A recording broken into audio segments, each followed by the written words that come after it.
We talked about what happened on December 27, 2009, and your meeting with Officer Snell of the Tempe Police Department. And you had indicated that you provided him your recorder. I'm going to show you what's been marked as exhibit number 166. Do you recognize that item? Yeah, it's my recorder.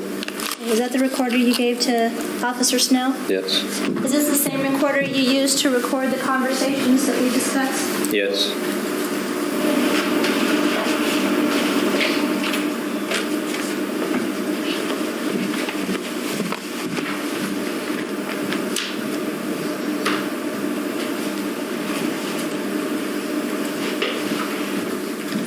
I'm going to show you what's been marked as exhibit number 8. You take a look at that.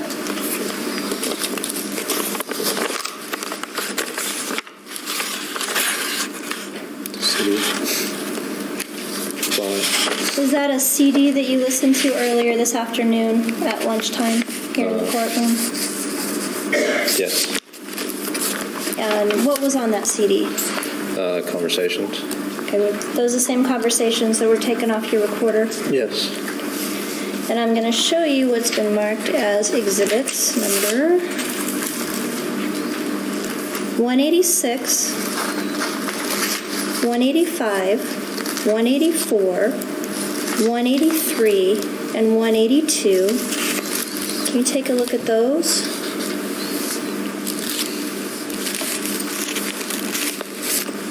These are all conversations that I believe it's between Tammy and Jack and I, and Elizabeth also. And did you listen to these yesterday? Yes. And these recordings, the last ones that I showed you, the several different item numbers, are they just individual discs of the recordings that are on item number 8? Yes. Logan, I'm going to show you what's been marked as exhibit number 56.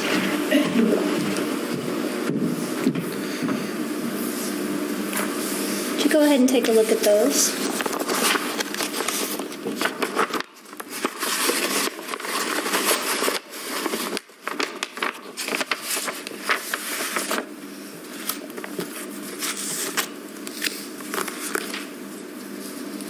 These are copies of the text message that Elizabeth sent to me. Okay. And do you know who... Let me explain. What are those specifically? You said they're copies. How are they done? Are they like printouts? They're written down, dated, and timed. Okay. Do you know who did that? Officer Snell, when I met with him at the Tempe Police Officer, or Tempe Police Office. And you indicated these were Elizabeth's text messages? Yes.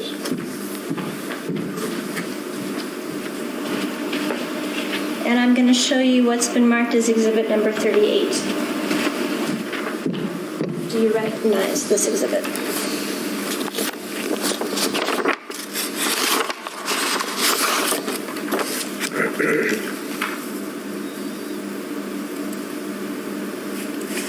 This was a text message from Tammi Smith. And in what context are those that you're looking at right now? What do you mean by context? Written down, dated, and timed. And are those the text messages you provide to Officer Snell on the 27th? Yes, I believe it was the 27th that he took a copy of all my text messages on my phone.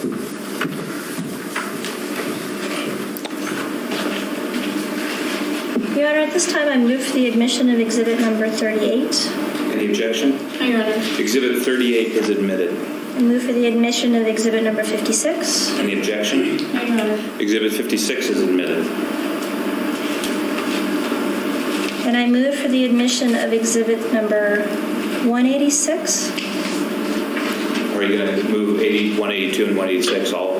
186, 185, 184, 183, and 182. These are the individual discs of the recordings. Any objection? No, Your Honor. Exhibits 182 through 186 are admitted.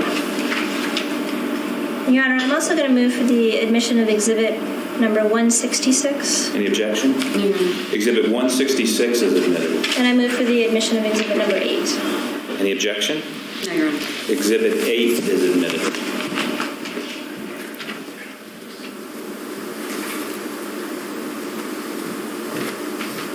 Logan, after the 27th, when you reported to the police the text messages and phone calls from Elizabeth saying that she had killed Gabriel, what was going on in your life at that point? What was happening once you reported it to the police? We pretty much just sat at the police station in the lobby and waited to find out what they could find out. They started an investigation. Were the police having conversations with you? Yes, they were coming out to the lobby and talking to me. That's when I met Detective Ramirez. On that day, how long did you stay at the police station? I don't know, probably pretty late. It was midnight, 1 o'clock in the morning. And Logan, I'm going to ask you to speak up a little bit. Sorry. So you indicated you met Detective Ramirez from the Tempe Police Department? Yes. Is that the detective who's sitting right here next to me? Yes. Did you talk to Detective Ramirez and other police about the backgrounds, the information we've talked about today? Yes. You indicated that you then went home after being in the Tempe Police Department for some time. What happened the next day? The 28th? I believe that was the day that... Was that the day that we talked to the media? I don't remember what day that was. Well, tell us about the day you talked to the media. I talked to Sergeant Carbajal with the Tempe Police Department Media Relations, and their best advice to help find Gabriel and Elizabeth was to go on the media, have a media conference, and explain the story to them so that his face could get out there. Maybe somebody had seen them. And other than talking to the media, between the 27th and 28th, what kinds of things were going on in your life? What were you doing? Pretty much nothing. I didn't really feel like doing anything. I felt like crap and nervous and kind of feel like I do now, like I have a vice around my head. Were you waiting for information from the police? Yeah. Did you have any idea on how to reach Elizabeth? No. Did you have any idea on where Gabriel could have been? I had no clue where he was. Did you provide as much information as you could to the police department? Yes, I did. Did you do any investigation of your own at that point? At that point, we were pretty much just waiting for the Tempe Police Department. How were you feeling at that point? Just my emotions were running every which way. I didn't really feel like doing anything. I was very emotional, and my whole family was. And we didn't know what to think. And on December 28, 2009, it had been 20 days since you'd seen Gabriel? Yes. Prior to that, when was the longest time you'd ever gone without seeing him? Overnight when I was in jail, and the 3 days that Elizabeth was gone to Boston.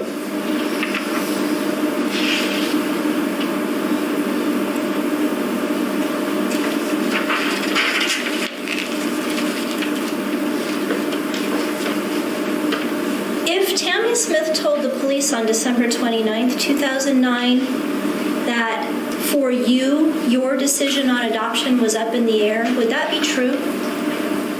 I believe one of the conversations I said that I don't know if it was up in the air, but I believe I told them that I wanted the chance to raise Gabriel by myself, and then further down the road I would decide if I could or not. But at least I wanted the chance.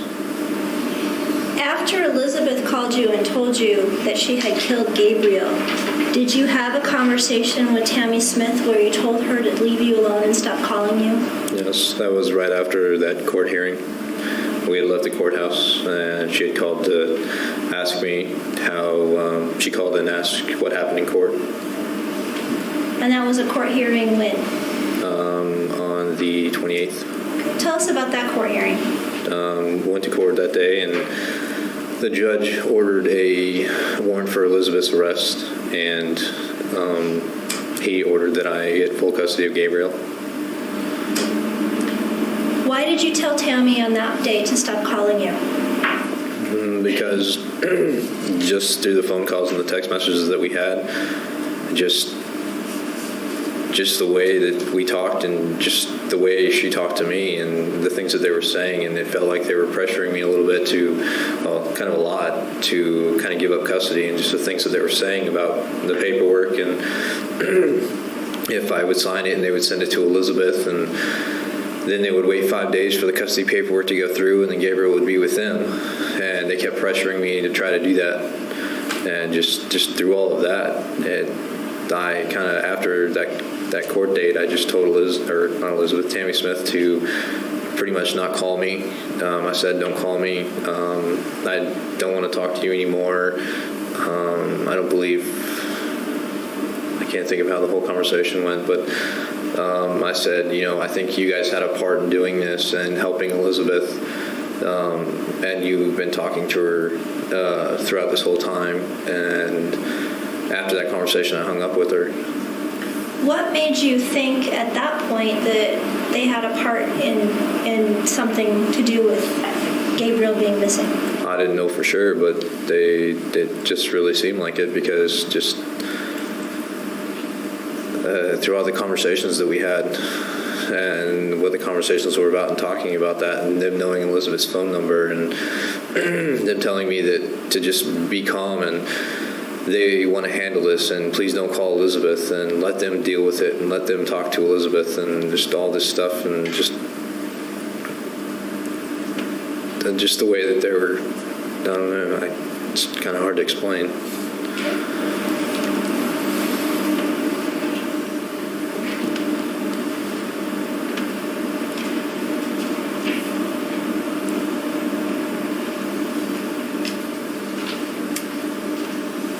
On December 30th, did you learn that Elizabeth had been located? On December 30th? Yes. Yes. And do you recall who told you that Elizabeth had been located? I believe it was Detective Ramirez that called me. And do you recall what you said to Detective Ramirez as soon as she told you that Elizabeth had been located? I asked her if Gabriel was with her. And did you learn whether or not Gabriel was with her? Gable was not with her. How did you feel at that point? Pretty much my world fell apart right then. Like I asked her if we, knew where he was, knew where do we go from here, how do we find out where he is, and just everything else. Just through everything else, I don't know. What did you do as far as trying to figure out where Gabriel was from that point on? Pretty much I just did interviews and stuff like that with police, or not the police, the media. Just kind of putting Gabriel's face out there. I gave, the media pictures of him, and they put it everywhere. We started a Facebook page for Gabriel and put his pictures on there and sent it out all over Facebook, all over the world, pretty much all over the United States. And because she had been in San Antonio, Texas, and then she was found in Florida. So we pretty much had no clue where she was or where Gabriel could be. Now, we talked about you out there and putting things out in the media to try and locate Gabriel. Did you also see the Smiths out there in the media? Yes. And you heard in defense counsel's opening statement where defense counsel indicated she felt this was an attack on the defendant's character by the different police agencies. What was your thought about attacks on character from what was out in the media? If anything was attacked, it was me by them in the media. Whenever they went on, whenever they went on Nancy Grace or anything else, they would say, yes, we want to find missing baby Gabriel, but then they would turn around and that would be for about 3 minutes of the conversation. The whole of the conversation would be about me and how much of a horrible person I am and everything else that I've done wrong. And that's all they talked about the whole time, every single interview they ever did. And it was barely ever about Gabriel. When you say they, who are you referring to? Tammi and Jack Smith. Now, you talked about phone calls you said you believed started on December 22nd, 2009, when you first had conversations with Tammi Smith. Is that correct? Yes. And you talked about a phone call on December 28th, 2009, where you told Tammi to stop calling you. Yes. Is that essentially the time frame that you had any communication with either of the Smiths? That's the only communication I ever had with them. I'd never met them in person, just over the phone. So prior to the December 22nd, 2009, Tammi Smith never contacted you and asked you, hey, we have your baby. We just kind of want to know about you a little bit. Your girlfriend wants to give up the baby. No, Okay. she never did. Objection, Your Honor. Move to strike. On what basis? Leading, improper form of the question, irrelevant, calls for speculation. I think it is leading in its form, so I'm going to sustain the objection. Let me ask you this then, Logan. Prior to December 22nd, 2009, did the Smiths ever make any attempt to get to know you? No, Did the Smiths ever contact you to try and verify any information they may have had about you? no,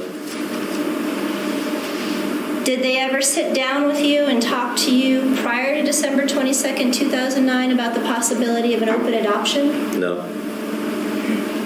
When Tammi Smith started contacting you on December 22nd, 2009, did she talk to you about open adoption? I believe in one conversation she did. What did she tell you about that? She kind of explained an open adoption, and that I could come out there, and they got, excuse me, they have a lot of land, and they can ride their quads around out there and horses, and I can come out every weekend and see Gabriel and stuff like that. And they talked about, I believe Tammi talked about her daughter Hannah, and said that if they ask Hannah, who I believe the wording was what tummy Hannah came out of, she'll say not theirs, and she knows whose mother is her mother, basically. And after this conversation with Tammi Smith, where she talked to you about open adoption, did you tell her that you didn't want Gabriel to be adopted by them? Yes. I have no further questions. Thank you. Cross-examination, Ms. Phillips.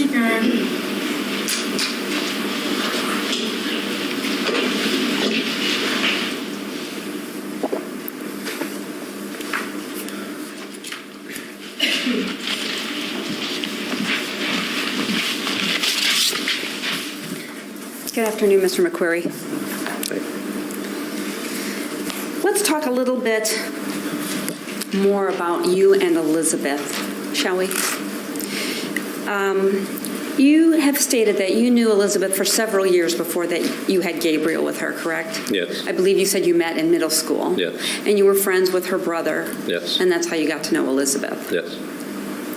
And it sounds like your relationship with Elizabeth was a little rocky at times, wasn't it? Yes. To say the least. Yes. She would become angry with you, Yes. very angry with you, Yes. for no apparent reason. Yes. She would become violent. Yes. Sometimes. Did she ever hit you? Never physically. She hit me with things. Yes. Throwing She them. would throw things at you? Yes. Were you ever injured? Yes. In what way were you injured? For instance, one time, she didn't want her brother and his friend at the house, so she said that they had to leave, and so they walked outside to leave, and I walked out front to say bye to them, and she locked us all out of the house.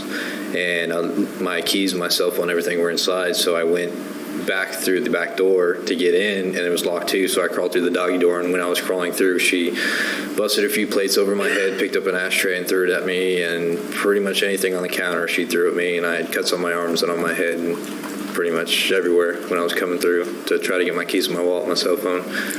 Can you tell us what the time frame was on that, when that happened?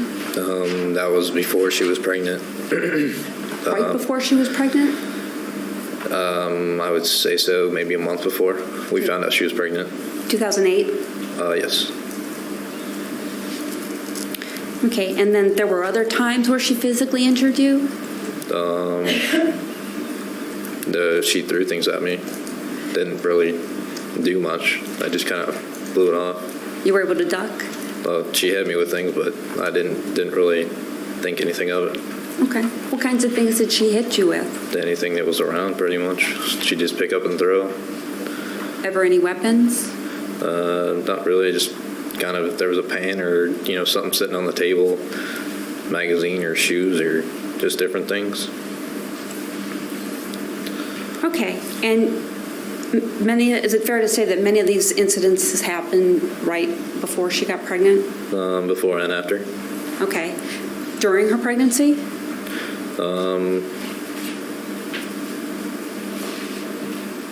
I believe some things like that happened, yeah, during the pregnancy. Okay, and after Gabriel was born? Yes.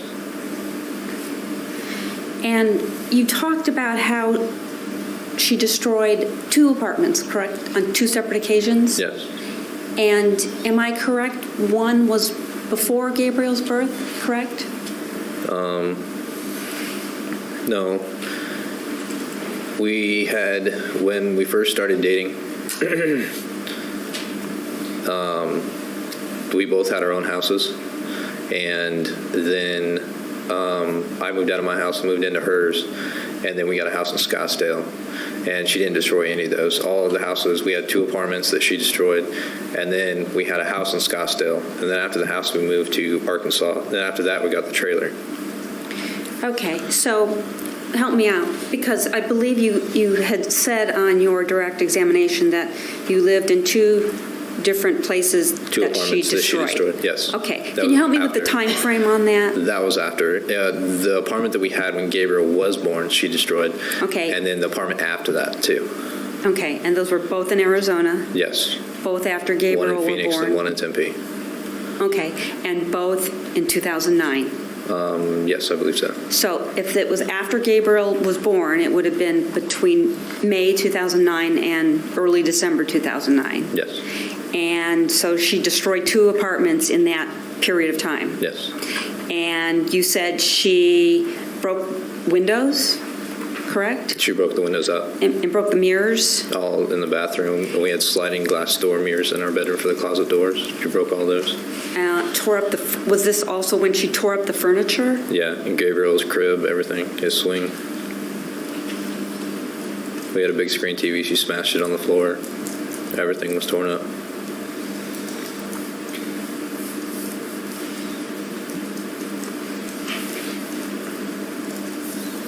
And again, just to clarify, these incidences of violence, if you will, happened both before Gabriel and after Gabriel. Yes. Now, at some point you suspected that you might not be the father of Gabriel, correct? Yes. I'm sorry? Yes.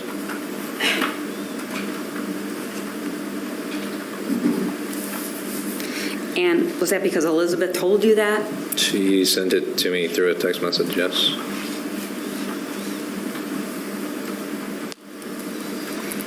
And was that, again, during that time frame between May 2009 and early December 2009?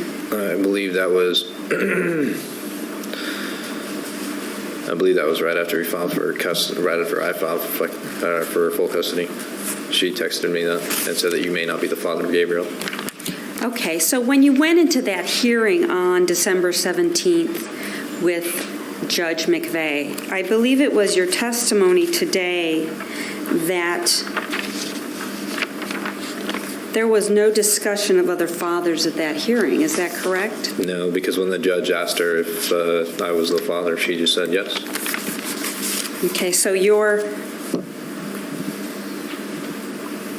saying then that there was no discussion at that hearing of the possibility of other fathers? No. But if she wanted a DNA test, the judge explained to her how to get one. Your Honor, may we approach a second? Okay, Ms. Phillips, go ahead. Thank you, Your Honor. So, Mr. McQueary, directing your attention back to the December 17, 2009 hearing with Judge McVeigh. You do recall that hearing? Yes. Okay. And were you're aware that the court records all of its proceedings, correct? Yes. Okay, and I understand that you're, Ms. Phillips, you are requesting to play a portion of that hearing. That's correct, Your Honor. Okay, and the state's requesting that the entire hearing from December 17th be played, is that correct? Yes, Your Honor. And the defense has no objection to that, correct? That's correct, Your Honor. Okay, so ladies and gentlemen, what we're going to do now is we're going to queue up I think it's the audio?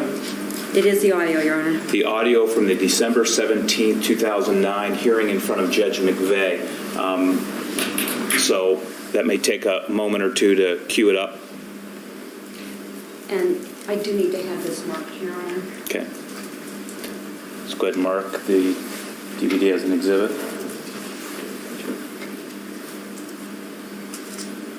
And while she's marking the cover, she can give you the DVD itself, because she's just going to mark the cover of the DVD, and you can load up the DVD while we're doing that. This is exhibit 189.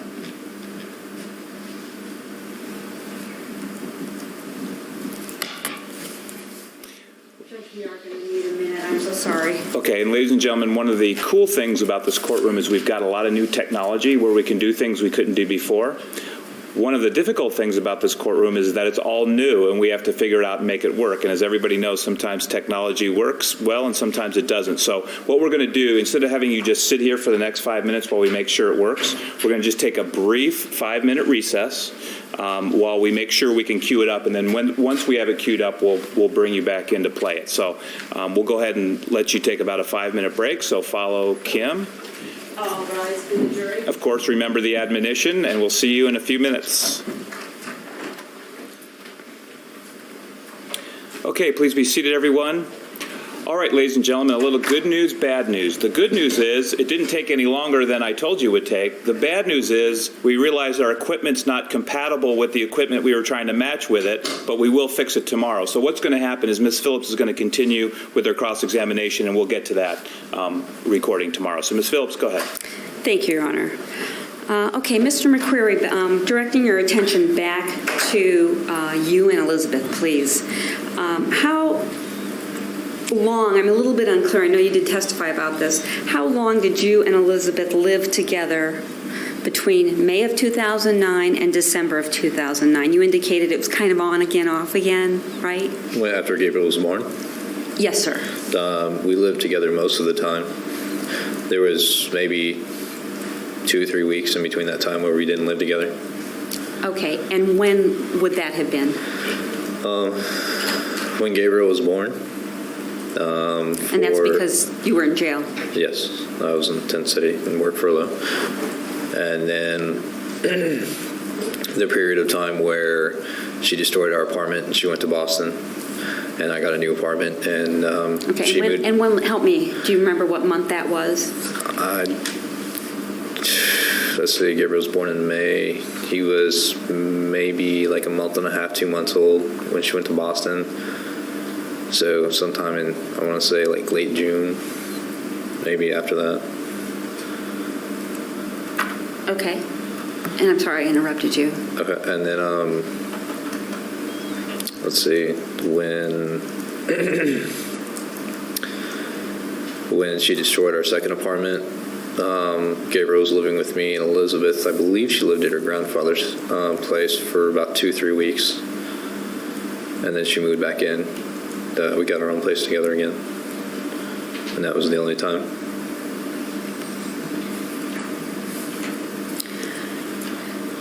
Now, you've testified that during the time following Gabriel's birth, when you were living with Elizabeth, you would come home from work and Gabriel would need attention, correct? Yes. His diaper would be dirty. Yes. And you would change him. Yes. And you felt like Elizabeth had not really been taking care of him during the day while you were at work. Yes. Now, at one point you testified you did get an order of protection against her. Yes. Can you tell me, again, a little bit more specifically when that was, what month? There's a police report on it.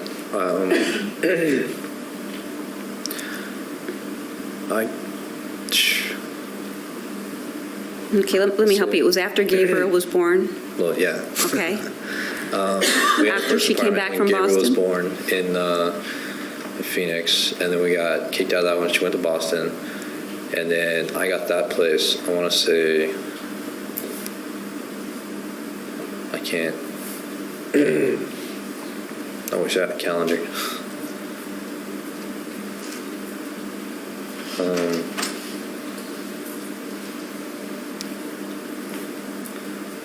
Maybe it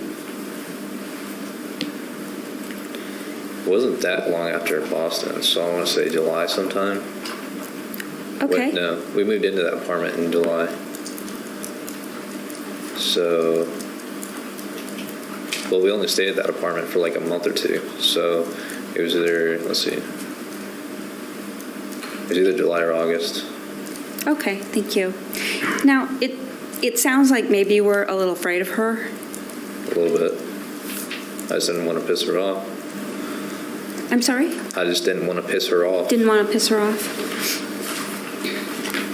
And why is that? Because she's not really like, how to explain it? When a normal person gets mad, they get a little pissed off. When she gets mad, it's beyond mad. Was she bipolar? I don't know if they classify it as bipolar. I don't know exactly what she is. Was she taking medication? No. Did she need to take medication? Yes. And it sounds like you were afraid of what she would do to Gabriel. A little bit.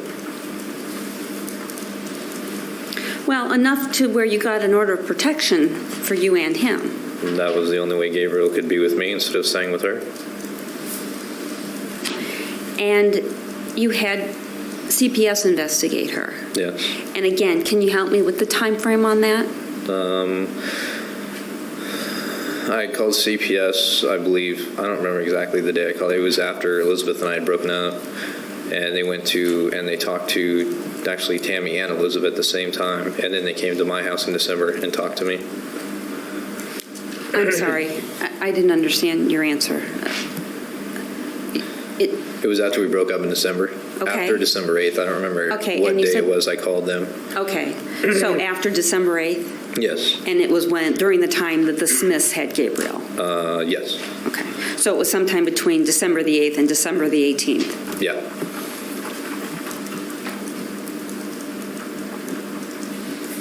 And you indicated it was you who called them? Yes. And you talked to them about her? About Elizabeth, yes. Yes, okay. And you actually told them that it was your understanding that Elizabeth had been talking to adoption agencies, wasn't it? I believe I told them that she wanted to adopt Gabriel out, yes. And it was Elizabeth actually at times saying she was afraid of you. Didn't she say that? I believe that's what CPS told me, yes.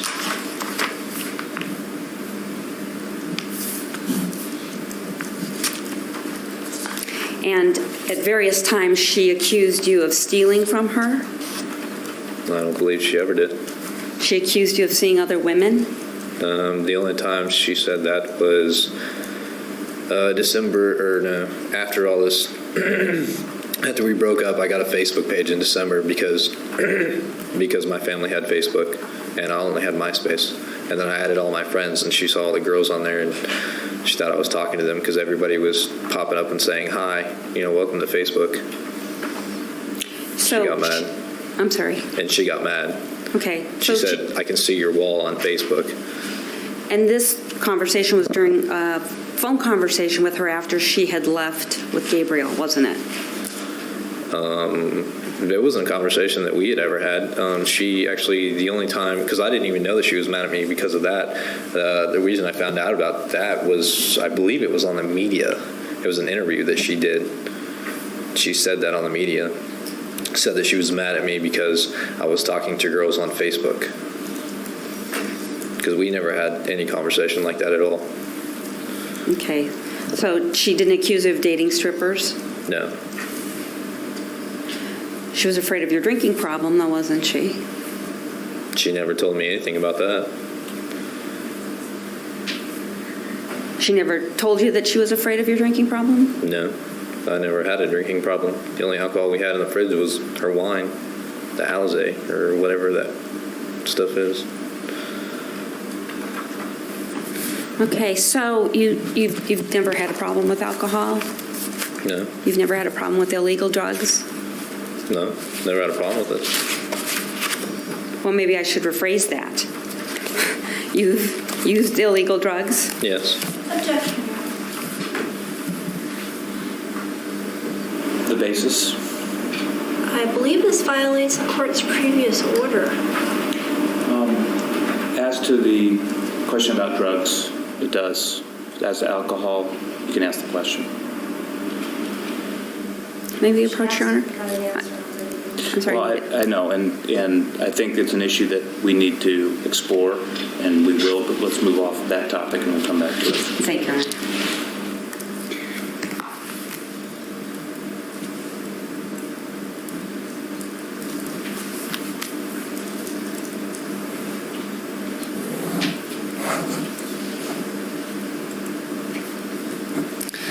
Now, you have very candidly spoken today, Mr. McQueary, about your trouble with the law, Yes. and specifically your convictions from 2005 for solicitation to commit burglary in the second degree, Yes. correct? Okay, and you were convicted of actually helping to burglarize someone's garage. Isn't that the case? They went into a car, and then he went into a garage, I believe, yes. Okay. Where the car was parked.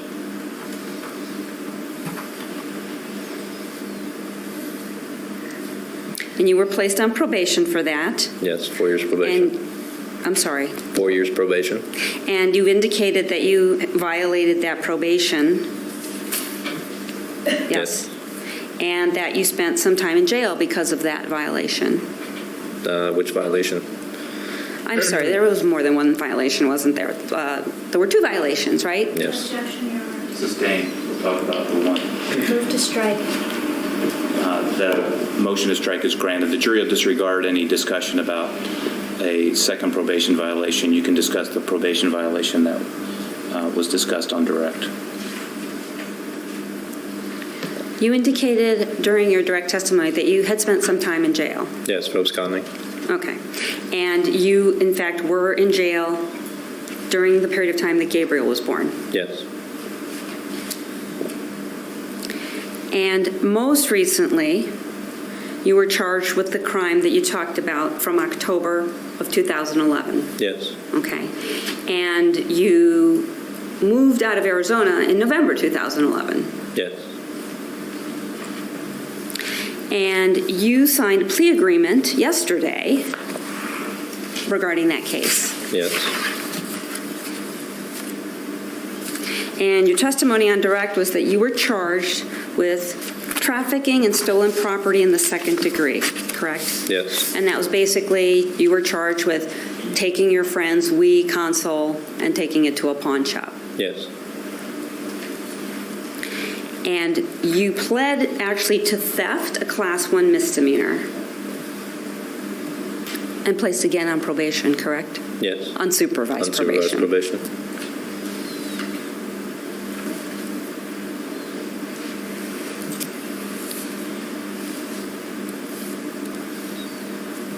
And so what happened in that case, as I understand what you've told us, is that you were at your friend's house, correct? Yes. And you felt that he had taken your, or you testified that he had taken your mountain bike, correct? Yes. And so Yes. in exchange, you took the Wii console. Yes. Okay, and then you pawned it. Yes.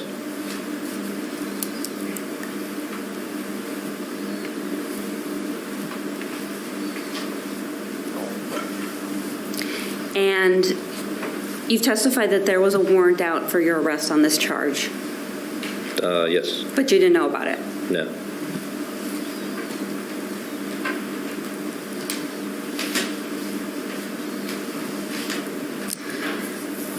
Now, your father is a retired police officer, correct?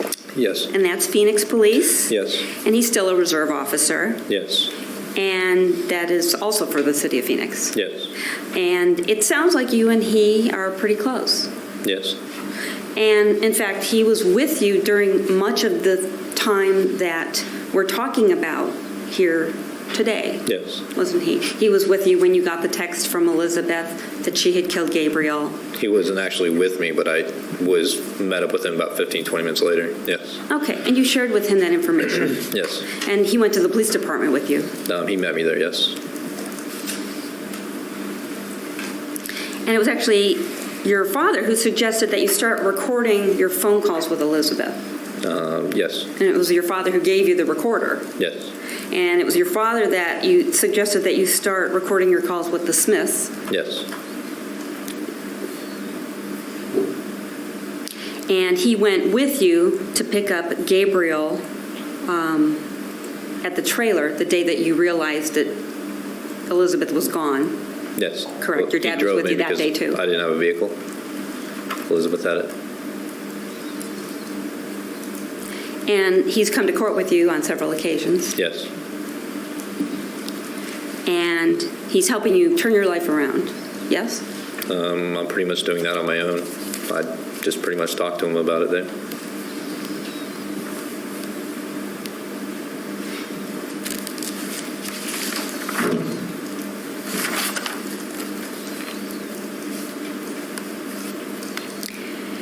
So you started recording your conversations with Tammy and Jack, correct? Yes. And do you remember, had you had conversations with them before you started recording them? No. The first time I ever recorded was the Sunday I went to pick up Elizabeth, and then I recorded every single conversation after that. Okay, so you started recording the conversations with the Smiths on December 20th? Whenever the first conversation I had with them. Well, that's what I'm asking you. I don't remember exactly the first conversation I had. Maybe it was the 20th. Okay, you said the day that you went to pick up Gabriel? Was the Sunday, yes. Okay. If that was the first day that I talked to the Smiths, yes. I believe it was December 20th. Okay, yes. Okay. And had you had conversations with them before December 20th? No, not at all. Not on the phone? No, And you had never met them in person? no. So was the December 20th the conversation during which time you felt that Tammy was nice? Yes. It's kind of when we both explained everything to each other. Okay. She expressed concern about where the baby was, didn't she? Yes. In fact, she said, I was hoping he was with you. I believe so in the conversation.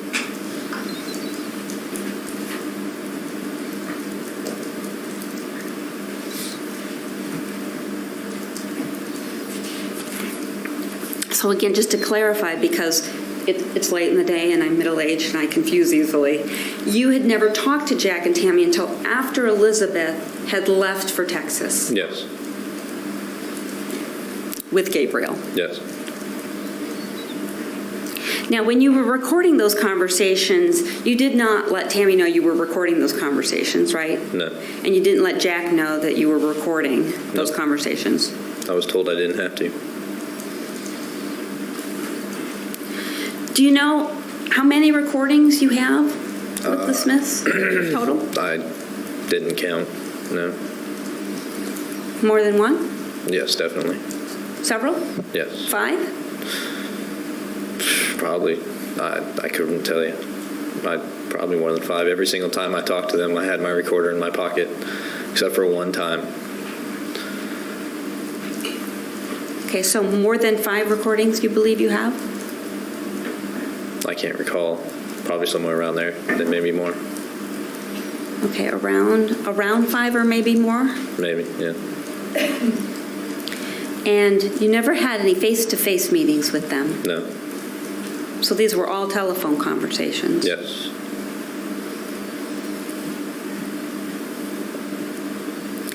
And I believe you testified that during one of these calls, it was Jack that gave you Elizabeth's phone number in San Antonio. Yes.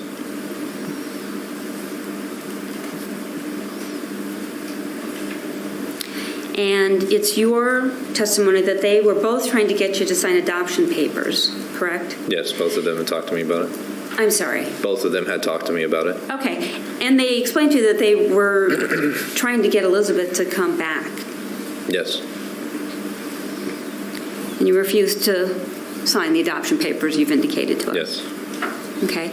Now, you said you felt pressured. You testified that today, that you felt pressured by the Smiths. Yes. Is that a fair characterization of what you've said? Yes. Okay. But they never presented you with any documents. No.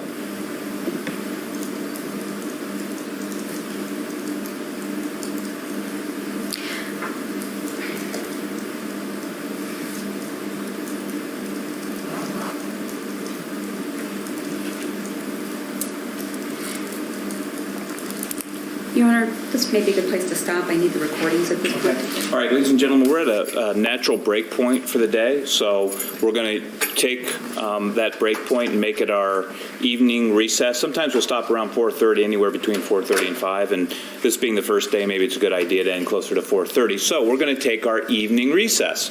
That means now you'll go home and you may be either asked about the case or tempted to find out about the case. I will tell you that there's no question in my mind that there's going to be stories about this case on the news. There has been, and there will be media coverage at various levels, whether it be the television or over the internet or over the radio. And you're instructed that you're not to listen, watch, look at any of that coverage. You need to make sure you're not in a position to do it. And that means not watching the local news, not getting onto news websites, those types of things. If something happens inadvertently, end your exposure to it and walk away from it. If you have any exposure to it, let me know. I'm going to be very tiresome from now on, and every morning probably I'm going to ask you, did anybody have any exposure to the case? Because I need to know if that happened, and then we'll talk about it if it did. So we need to really be careful going forward. The trial's going to last several weeks, as you know, and so there's always that possibility there, and I need to make sure that you don't have any exposure to the case through the media. Again, it's important that you learn everything about this case in this courtroom, not somewhere else, where we all know what you have seen and heard. So it's time for our evening recess. We're going to start again tomorrow.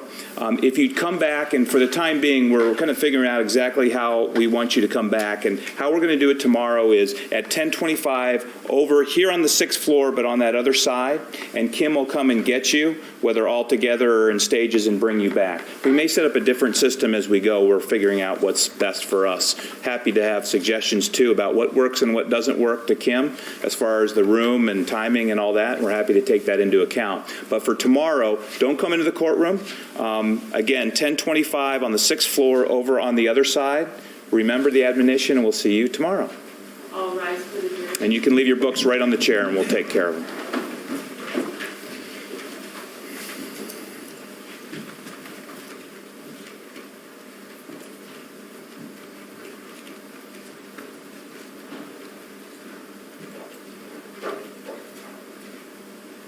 Okay, please be seated, everyone. Mr. McQueary, you can step down. You don't have to stay up there. We are outside the presence of the jury. Let's talk about a couple issues that came up. There were questions, they were related, but two areas that we need to talk about. First, there was a question about illegal drug use. There's a question about drinking and illegal drug use. The question was posed, did Ms. Johnson, I think, complain to CPS about first a drinking problem, which Mr. McQueary said he didn't have. And then the question was posed, did she complain, I think, about an illegal drug problem? His answer was, I didn't have an illegal drug problem, which, if there wasn't an issue with getting into illegal drugs, would have led to the natural follow-up question, which was, well, let's get rid of the word problem and talk about use. I think the state's objection was based on our discussion previously, where we were not going to get into the second probation violation, which I think was a marijuana violation, I believe.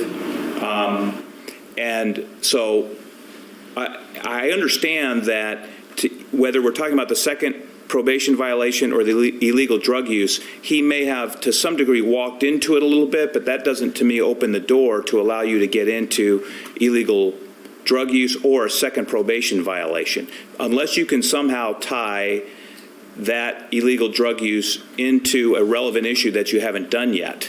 And if you're going to do it, you got to do it outside the presence of the jury, and that hasn't been done. I think that's what the state's objection essentially was. Let me make sure I'm not putting words in Ms. Andrews' mouth. Your Honor, that's correct. As far as asking about his alcohol use and illegal drug use, that's 404 evidence. They've never filed a motion requesting to admit that evidence against Logan. They have never addressed it. It's never been brought up. The only time illegal drug use has ever been brought up was in our 609 discussion about that first probation violation, where I informed the court it was for a dirty UA for marijuana. And this court ruled that that couldn't be discussed. So I have concerns the defense is trying to get into character evidence without any pretrial ruling or even any notice to the state. And for the court's information, Ms. Phillips has asked asking Mr. McQueary about allegations Elizabeth Johnson made to CPS, to which Mr. McQueary has no knowledge of. I just asked him. He never read those CPS records. He was never provided a copy. And so now she's asking him about things he doesn't even know about, and it's information that she's never filed a notice for, that we have a pretrial ruling. Okay, well, we've got several levels here. Let's go to one of the things you just said. In fairness to Ms. Phillips, he seemed to indicate that he understood that Elizabeth Johnson said certain things to CPS, so she just followed with that. If his testimony is going to be he doesn't know anything about it, that wasn't clear. I think more importantly, if you're going to make an allegation about bad acts, whether it be illegal drug use or a drinking problem, we're going to have a heads up about it and discussion about whether it is admissible, and you're going to have to tie it into something specific, whether to rebut an allegation or something along those lines, which you haven't done yet. We left it with my pretrial ruling that we weren't getting into that second probation violation, which was presumably for testing positive for marijuana, which led me and likely the state to the conclusion that we weren't going there. Well, we just went there, and so I haven't struck that. I did strike it. I did strike the statement regarding the drug use, and that's appropriate. But I'm not sure what your plan is and how you think you can get there, at least based on the current state of the pretrial rulings. That's fine, Your Honor, and I should have clarified my questions better. Here's where I was going with that. I was not going to get into the marijuana violation as to the probation violation. Where I was going with it is, Your Honor, in the pre-sentence investigation for that 2005 conviction, he tells the pre-sentence writer that he's used marijuana, cocaine, methamphetamine, mushrooms, and LSD over time, beginning at the age of 16. So that's where I was going with that, Your Honor. And I'm sorry, let me stop you. He had not even yet started dating Elizabeth Johnson, so that's not even going to be relevant at all. If it stops in time with the 2005 report, I'm not sure how you ever get that in, unless you have a 2009 report that says it, and then maybe we have a discussion. But in a 2005 report, that's a non-starter. I think, Your Honor, the drug usage goes to a witness's ability to perceive, to remember, those sorts of issues. But that's 2005. And there's not enough there that shows me that he used so many drugs that his memory would be affected now 4 years later. About 403 balancing doesn't allow you to get into that, putting aside a notice of a 404 notice. A 2005 report that documents that he self-reported some unknown amount of drug use does not cast sufficient doubt upon his memory to allow you to get that in front of the jury. It's not, from my perspective, even close. Understood, Your Honor. And also, it also goes to Ms. Smith's state of mind, because Elizabeth had told Ms. Smith that Logan was using drugs. Well, that's different. If we're getting into her state of mind on her testimony, she presumably can say what Elizabeth told her. And that more directly relates to her thought process. Again, we may have to have a limiting instruction with respect to that evidence. But the bottom line is I'm much more open to letting you get that in as it relates to her state of mind and what Elizabeth Johnson said versus you asking him about drug use that may have been documented from 2005. I don't think that's an appropriate question. And we can cross the bridge with respect to the questions to Ms. Smith when we get there. But as to Mr. McQueary, that doesn't come in. All right, Your Honor. Okay. Anything else we need to cover from the state's perspective as far as what this relates both to the second probation violation and then a question regarding illegal drug use? Right now, same thing with respect to drinking problem. I'm not hearing a basis for that. Maybe he was told, maybe Ms. Smith was told, again, by Elizabeth Johnson that there was an issue, and that goes to her state of mind, but I'm not hearing anything that allows you to get into it with Mr. McQueary here. Drinking problem, illegal drug use. Anything else from the state's perspective? Just to clarify, we're talking about the first probation violation, not the second one. The second one was in 2009, and the court has ruled that's admissible. I keep saying second. I'm getting them mixed up. The second is admissible. It's the 2009 apparently for leaving the state without notifying the probation officer. That's admissible. It was covered in direct, and you can cover it some more if you want. It's what was the year of the other probation violation? 2006, Your Honor. Okay, so the first probation violation in 2006 is not admissible. And I was not intending to get into that, Your Honor. In your defense, he volunteered about a second probation violation. I understand. From my perspective, you should have then carefully walked away from it, but you kind of stepped into it a little more. I think you opened the door, Your Honor. I don't think he opened the door. I understand what you're saying, but I don't think he opened the door. If she said it, she might have opened the door. If she asked him about it, that's a door opener. The witness just kind of musing about, are we talking the first or second probation violation, does not open the door to allowing that in. So I disagree, and it did not open the door. Anything else from the defendant's perspective we need to talk about? I don't think so, Your Honor. Okay, so, and we can go off the record for this. So tomorrow, continue with cross. We're going to jump into, and we're going to have queued up and ready to go the hearing on the 17th. And then presumably some more cross, redirect, and then are you going next to his father? No, Your Honor, and I did want to talk a little bit about scheduling. Okay. It looks like, and we anticipated Mr. McQueary would go into the morning tomorrow, but what we've scheduled other witnesses for the morning, and then we scheduled another witness for the afternoon, understanding that we're supposed to break early and have that hearing. I would like to call off the witness for 1:30 because I'm not sure we're going to get to him, but I don't want to end too early and leave too much time before the hearing. And I understand your desire, but I don't want to get the jury back at 1:30 and then at 1:45 send them home, because then we're wasting their time and they're perceiving we're wasting their time. So make sure we have testimony from 1:30 to 3. I understand the difficulty and your desire not to have somebody come here and wait and not testify, like Mr. McQueary apparently did today. But we need to make sure that we have a presentation for the jury up to 3 o'clock. I'll tell the jury tomorrow morning that we're going to break early at 3 o'clock, and then we'll have the hearing regarding Dr. O'Connell at that point. And Your Honor, for the record, Mr. Frank McQueary was aware that that was a high possibility that he would not testify today. Okay. He is not scheduled for tomorrow. Okay, all right. And you are, of course, communicating your anticipated witness list to Ms. Phillips so she can Yes. prepare going forward? Okay. All right, Ms. Phillips, from your perspective, anything else that we need to talk about? I'll note that Ms. Andrews forwarded a list that presumably you have too. There were, I think, a total of 4 witnesses who requested that their faces not be televised. You need to, Ms. Andrews, give us a heads up when we're getting close to any of those witnesses so we can plan accordingly. And if there's going to be any objection from the defense, I can hear it. We've got 2 police officers, I think, that the basis is that they do or have worked on an undercover basis at some point. So to me, that's certainly legitimate. And then 2 other, I think, lay witnesses who, for, I can't remember the reason you gave me, do not want their face shown as well. Yes, Your Honor. Okay. When we get close, you need to give me a heads up and we'll discuss it and see if there's any objection or if I need to handle it. My inclination is if there's a request, clearly for the officers, yes, and probably for the lay witnesses as well. I'll grant that request. And Your Honor, there's one more that we need to discuss. I can't say he specifically requested it. Mr. Craig Cherry is not very cooperative with the state. He's very unhappy. He's being called to testify in this case. As the court remembers, you had to order him to participate in an interview, and he did. He's been subpoenaed for trial for Thursday morning.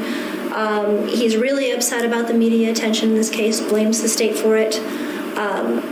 I don't know, because he's not very cooperative, not very friendly to me, if he would like to request not to be shown, but I wanted to give the court a heads up that there's a potential witness who would prefer not to be shown, but because of his animosity towards the state, we haven't discussed it. Okay. Well, if that arises, I'll handle it if and when it arises. I guess from my perspective, I'm going to err on the side of granting that. Again, if it would be allowing the cameras to show, obviously the audio would be permissible. I think the discussion was they would show either maybe their hands or just show something else happening in the courtroom, which means one of you or me while there were the witnesses testifying, and I think that's probably appropriate under the circumstances. All right, anything else before we break for the evening? Not from the state. No, Your Honor. All right, I'll see everybody tomorrow at 10:30. Ms. Phillips, you may continue. Thank you, Your Honor. Good morning, Mr. McQueary. Good morning. To refresh you a little bit about yesterday, you had stated that you were unaware of Jack and Tammi Smith's involvement with Gabriel until approximately December the 9th, correct? Somewhere around there, yes. And to your knowledge, Jack and Tammi Smith had Gabriel from December 8th until December 18th. I didn't know the dates that they had them. Okay. Well, December 8th. Elizabeth, yes. Let me Elizabeth clarify had said. if that was a bad question. December 18th was the day that Elizabeth came to get the baby from the Smiths. I'd found out later, yes. Okay. And December 8th was the day, I believe, of the signing of the temporary guardianship. I found out that on the 9th. Okay. Yes. So it was your belief at that time that the Smiths had him between December 8th and December 18th? Yes. Okay. And you found out on the 9th?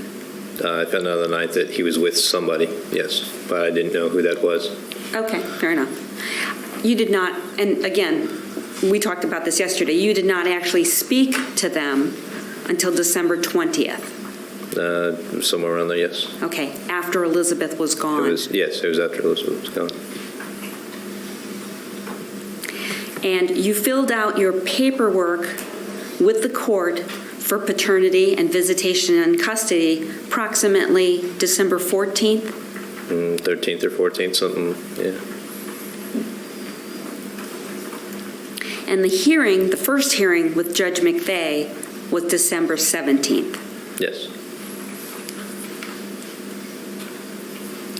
And you stated yesterday that at that hearing, there was no discussion of any other possible fathers. The judge just asked Elizabeth if I was the father, if there was any other possible fathers. Elizabeth said no, that I was the father. And he explained to her if there was a possibility that this is how you would go about getting a paternity test. And that's all that was discussed, as far as I can remember. Okay, thank you. I'm going to play what's been marked as Exhibit 189. It's been admitted as well, correct? Not yet, Your Honor, not 189. Okay. Your Honor, if it's going to be played, I'd ask that it to be admitted into evidence. Any objection to admitting it? No, Your Honor, I was just going to move after I played it. Okay, I'd rather do it before, so there's no objection to 189 being admitted, so Exhibit 189 is admitted. Thank you.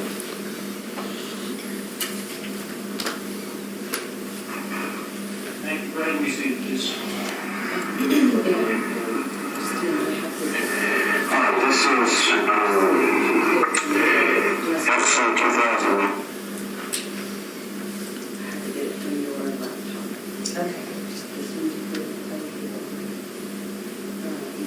Do you have your laptop for the table?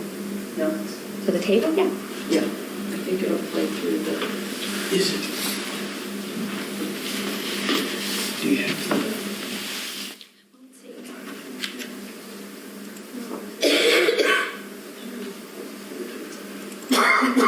I'm sorry, I thought we had this worked out. Can we You play can play it? it through the...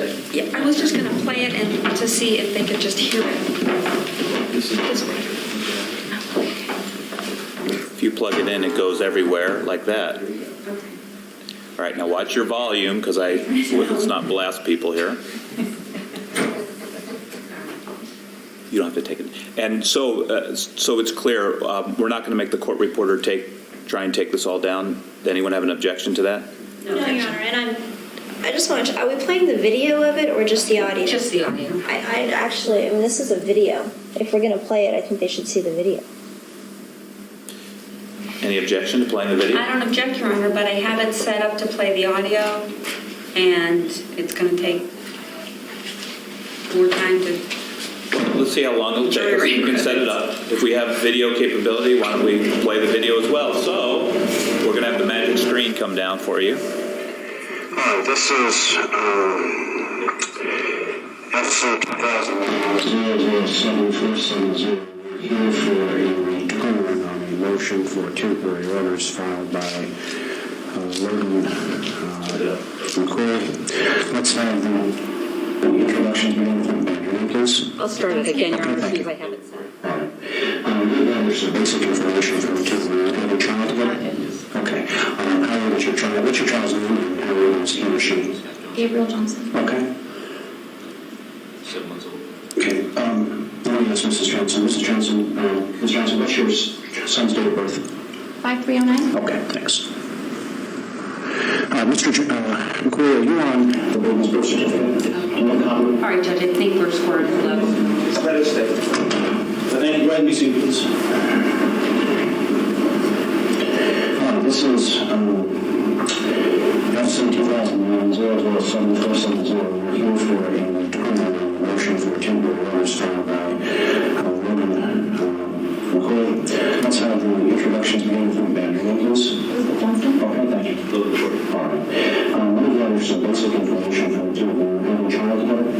Okay. How old is your child? What's your child's name and how old is he or she? Gabriel Johnson. Okay. 7 months old. Okay. Let me ask Mrs. Johnson. Mrs. Johnson, what's your son's date of birth? 5309. Okay, thanks. Mr. McQueary, are you on the baby's birth certificate? Yes. Do you have a copy of that here? Yes. Let me just stay where you are. Dan, could you get that from Mr. McQueary, please? Take a look at it. Would you like the acknowledgement of paternity too? Yeah, that'd be fine. Okay. All right, thank you.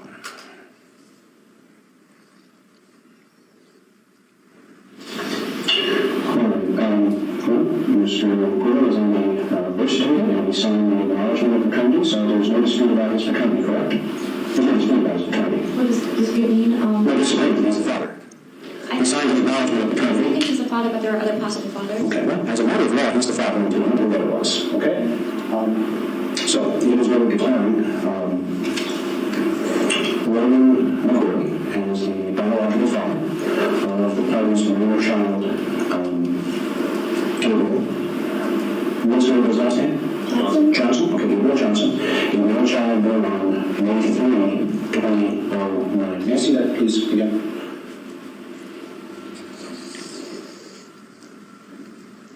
Okay. By the way, you signed this acknowledgement of paternity as well, right? Correct? Yes. Okay, that's just one statement you filed under oath. So, now, just so you know, you have the right to challenge his paternity, but if you do that, you're going to have to file a motion, and then if you want, you can ask the court to order a paternity test, but at this point, if there's going to be a paternity test, I'm going to order you to pay for it. They're expensive. They're like $300 or $400, but legally at this point, he's the father, given your signing an acknowledgement of paternity and given the fact that you authorized the state to put his name on the birth certificate as the father. Like I said, you can ask the court, you can challenge that, and you can ask the court to order a paternity test, but at this point, if that's what you're going to do, then I'm going to order you to pay for it, okay? All right. Have the two of you lived together since the baby has been born? No, the father's been in jail for quite some time after Okay, the child was stop right where you are. Okay, the answer is yes or it's no. Have you ever lived together since the baby's been born? Yes. Okay, so a moment ago you said no, but apparently that's not correct. You did live together for some period of time? Yes. Okay. All right, Mr. Johnson, I keep saying Mr. Johnson, Mr. McQueary, how long did you and mother live together after your baby was born? The baby was born on May 3rd, and I was incarcerated in Tent City in the work furlough program, so I did get out every day to see the baby. I wasn't there when the baby was born. Okay. But I got out on June 18th. Okay, so I've been living there ever since. Are you still living together? No, recently just accepted. Okay, so you lived together from June 17th or 18th until when? Till about a week ago, Thursday. Okay. All right. Do you agree or disagree with that? It was always off again, on again. He would move out and leave. Okay. Okay, so do you agree with this much? So starting about June 17th or 18th until about a week ago, you lived together on and off? Yes. Okay. More on or more off? More on. Okay. And that's two separate words, more on, not more on, right? Yes. You're here. Okay. Well, where is the baby residing now, Ms. Johnson? Right now, he should be on his way to the courtroom. On his way where? On his way here. Why would the baby be on his way here? Why would he? Yeah, I'm not going to have him testify as a witness. Why would you bring him I thought it here? would be a good idea to bring him. No, it's not a good idea. No. Okay. Well, where has he been living the last week or so since you've split up, is really what I was asking. Yes, he's been in my custody. Okay. I've been having help with babysitting from friends. Okay. All right. Well, do the two of you have an understanding of what the difference is between sole legal custody and joint legal custody? Mr. McQueary, let me begin with you, and then I'll ask Mom. Do you understand the difference between the two? Yes. Are you sure? Yes. Okay, tell me what you think the difference is. Sole custody is in my custody only. My custody, joint custody is sharing time with her and splitting the time, living time, and going back and forth. Okay, what do you think? I agree with that. Okay, you're both wrong, so let me start over. You don't understand what the difference is, and that's why I was asking, because I'll explain it to you. Legal custody has nothing to do with the amount of parenting time the child spends with each of you. It has to do with how significant decisions in the child's life are made. When you share joint legal custody, neither parent can make a significant life decision on behalf of the child without consulting the other parent. What are significant life decisions? Significant life decisions are such things as where the child goes to school, education, what type of religious training, if any, the child receives, medical care, the big things in life, okay? Not whether the child goes to school with a peanut butter or a bologna sandwich, okay? That's day-to-day stuff, okay? You can share joint legal custody and the child can live 90% with one parent and 10% with the other. Or it can be 50-50. It has nothing to do with parenting time. Parenting time is an entirely different concept. So I'm only going to focus right now on decision-making. And what I'm going to ask each of you, I just need a very quick answer. I don't want to hear your arguments today. I just want to know whether you favor joint legal custody, or whether you share in the decisions together as a mom and a dad, or whether you think one parent and one parent only should get to make those decisions and the other parent should have nothing to say about it. So, Mr. McQueary, you're the petitioner. I'll start with you. Do you favor joint legal custody, or do you favor sole legal custody? I think it should be joint. Okay. You believe that you should share in the decision-making with Ms. Johnson? Yes. Okay. Ms. Johnson, do you believe that you should share joint legal custody, or do you believe that there should be sole legal custody to one of you? I agree with joint custody. Okay, so you and Dad should talk to each other before any significant life decisions are made, right? Yep. Okay, good. We just made some progress, okay? No, I'll want the thing. I'll give you a chance when we're done. If you have any questions, I'll let you ask. But let me get through what I need to get through right now, okay? Now we need to talk about parenting time. And so, before I go any further, Ms. Johnson, are you nursing the baby right now? No. Okay. How long ago did you nurse at all? No, I never. Okay, that's fine. Do you work, sir? Yes. What are your work days? What are your work hours? I work 32.5 hours a week. Okay. I work from 5 to 10:30 at night, or 4 to 10:30 at night. 4 o'clock in the afternoon until 10:30 at night? Yes. And what days of the week do you work? It's different. I work 5 days a week, but they're different every week. What kind of business are you in? I work at the 99-cent stores in Stockard. Okay. All right. They're open 7 days, right? Yes. So you can work 4 out of any 7 days. Yeah. How much say do you have over your schedule, or does the store set the schedule for you? They set the schedule, but I can request a schedule. Okay. All right. All right. Ms. Johnson, what is your work schedule? I'm not currently working. Okay. Mr. McQueary, since your baby has been born, has the baby lived most of his life with his mother, most of his life with you, or would you say it's about equal? Until maybe the last week or so? Equal. Until the last week or so? Okay. What do you say, Ms. Johnson? Most of his time with me, all of his time with me. Okay. Is that in part because Mr. McQueary is working during the day? Yes, and also because he was in jail, and he does decide when he leaves and goes. He leaves and goes. All right, fair enough. Mr. McQueary, what were you in jail for when your child was born and prior to your release in June? A probation violation. Okay. 4 months to complete probation, and I got off. Okay. Well, that of course begs the question of what you were on probation for. So what were you on probation for? When I was 18, it was for, I'm trying to think of the name of it. I think it was either possession of stolen property or attempted possession. Yeah, the attempted possession of stolen property. Something I know. Possession of stolen property for sale? Well, no, I was in a vehicle with stolen property in the trunk. I see. It was my friend's car. We got charged with the same thing. Okay. What class of felony was it? Do you remember? Can I ask my father? Sure. Go ahead and ask your dad. Class 5 felony? Okay. And you said it occurred when you were 18. How old are you now? 24. Okay. That's a long time to be on probation. 6 years. Yeah, okay. And have you been discharged from probation after doing your time this summer? Yes. Okay, so you have a class 5 felony on your record now, right? Okay, all right. Any other convictions? That's not a conviction. Okay. All right, now, tell the court, please, what you believe between now and the time we can get to a hearing, because we can't try the case today. What type of parenting time schedule you'd like to see over, let's say, the next 4 to 6 weeks? Just give me your proposal. My proposal? Yeah. Mhm. I would like to take care of the child and be in my custody so that I can make sure that he's in okay hands. May I say something on behalf of that too? I'd like your proposal right now. Monday, give me a schedule where the child's with you and a schedule where the child is with his mother. I could have him, most of the week, and she can. Okay, give me a schedule. In other words, I would like to have Sunday through Wednesday morning, and I would like the child to be with his mother. I'm making it up, but giving you an example. I would like the child to be with his mother from Wednesday morning to Sunday morning. Whatever the case may be, just give me a schedule. Friday, and she had him on the weekends. Okay, that's your proposal. All right, fair enough. Now, Ms. Johnson, what is your proposal to share time between your baby and his father? It would be the opposite. Monday through Friday with me and him having weekends. Okay. Where are you living right now? With my father. Okay. Do you and your father live in a house or an apartment? A house. Okay. Who else lives there other than the two of you? His girlfriend and son. Okay. How old is his son? How old is that? 21? Okay. All right. How many bedrooms are in the house? 3 bedrooms. Okay. Is there a crib? I have to get one. You don't have a crib right now? No. Okay. All right. What experience, other than this child, what experience do you have in raising infants? Before this relationship, I was with a girl for 4.5 years and started going out with her when her daughter was 6 months old and helped her raise her daughter until she was 4.5. Okay. All right.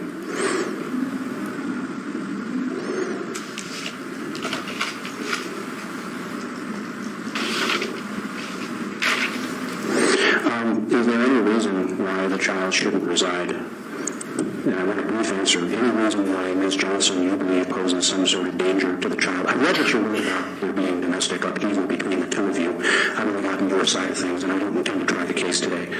But other than that, has she ever harmed the child or neglected the child in any way? I had gone to work and put the child in the bedroom about 4 o'clock in the afternoon, come home, and she's in bed, go check on the baby, and she never checked on him or anything. He was still on the floor in the room. She just thought that he was sleeping the whole time, didn't feed him or change the That's diaper. happened once or more than once? That happened once, and there was another incident where I came home, and she got mad that I was late coming home from work, and I came home, and she had already left and left the baby there.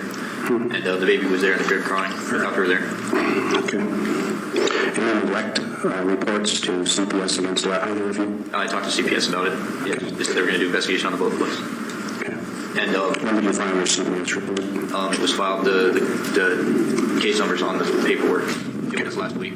Okay. And the baby isn't in her care. It's with another family. All right. Okay. Is the baby in your care or is the baby with another He's family? in my care, and everything he's saying is not true. But CBS, he filed that in retaliation, and it was closed the next day. Yeah, well, the timing is curious. Yeah, timing's curious. I'll acknowledge that. All right. Why don't you pick 3 days during the week that you'd like?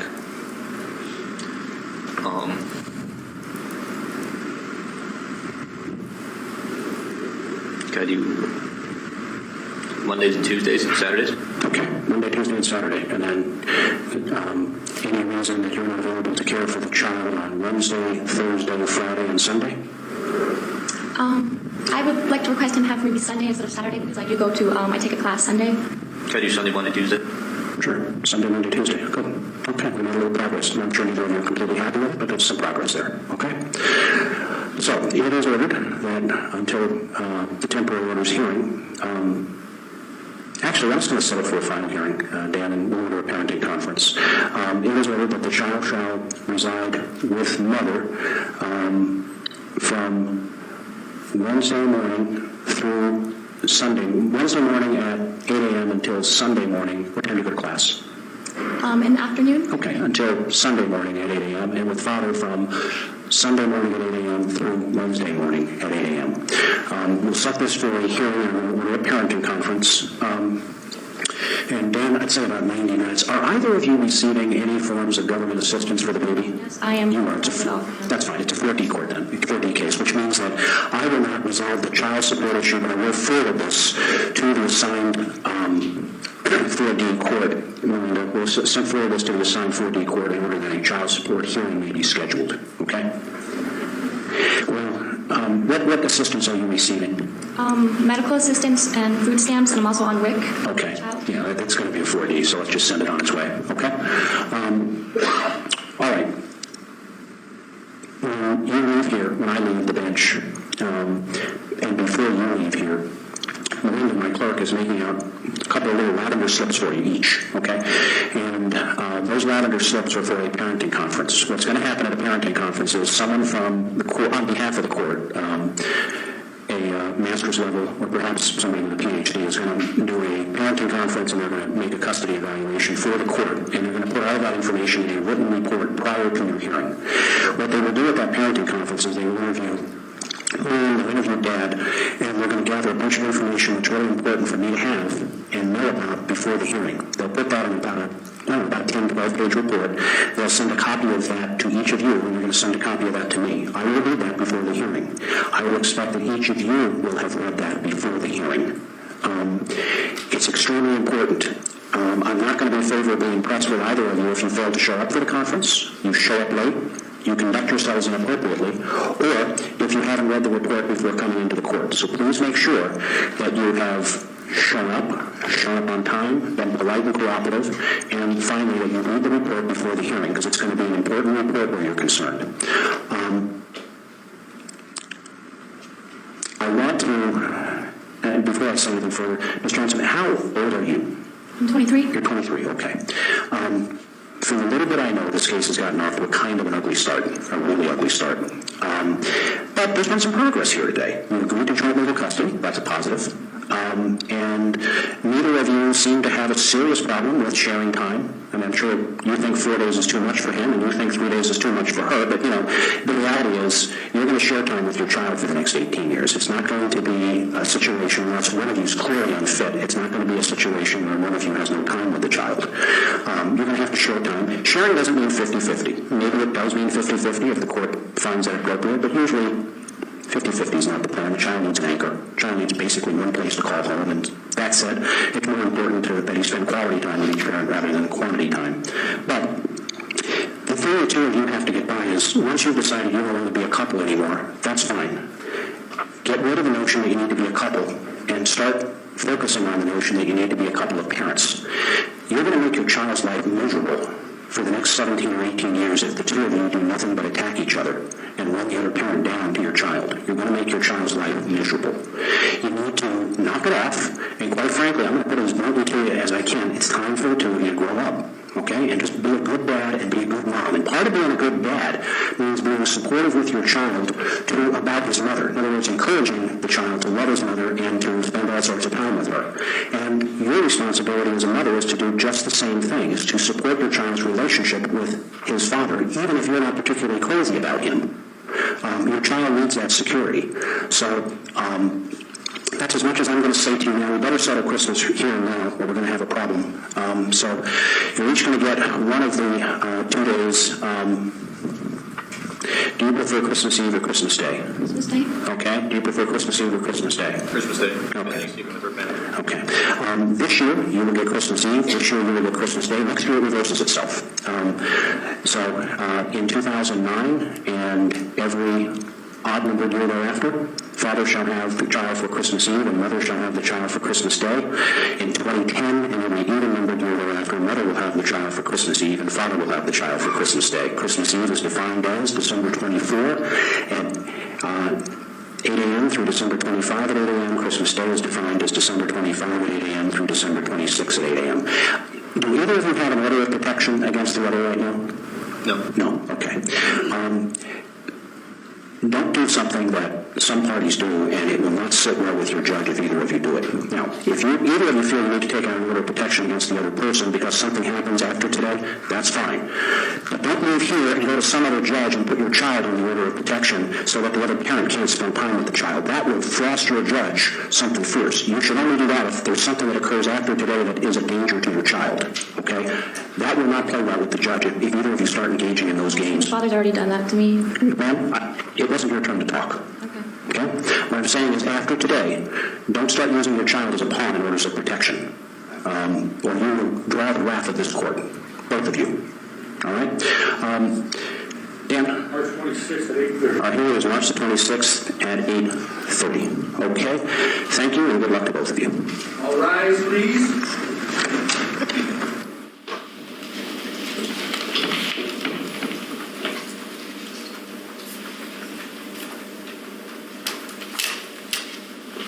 Thank you, Your Honor. And that was Exhibit 189, and it has been admitted into evidence.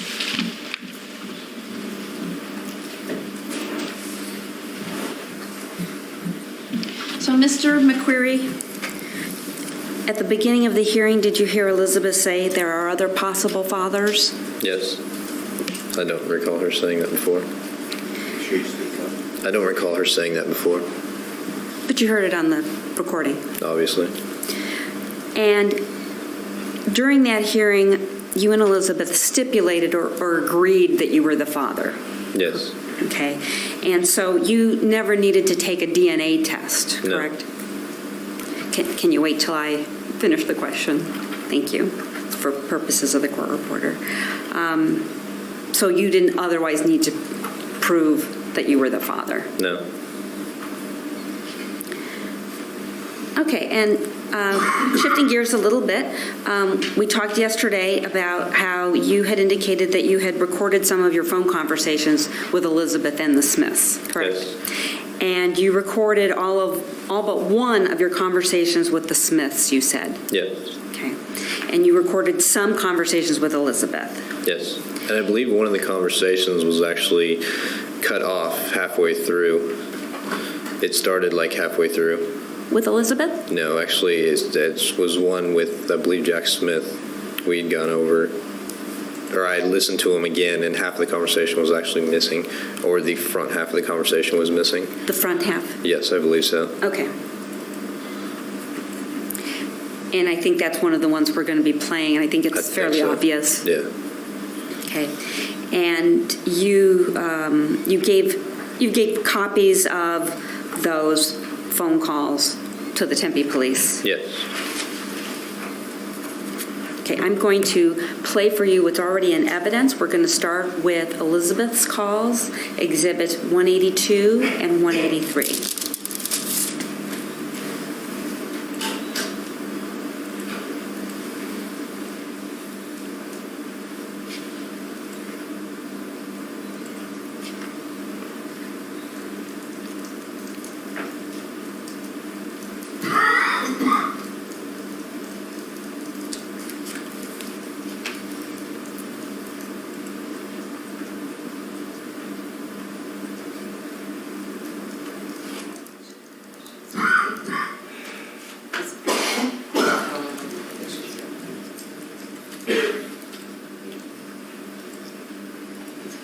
You have it on a laptop. It should be on DVD, probably.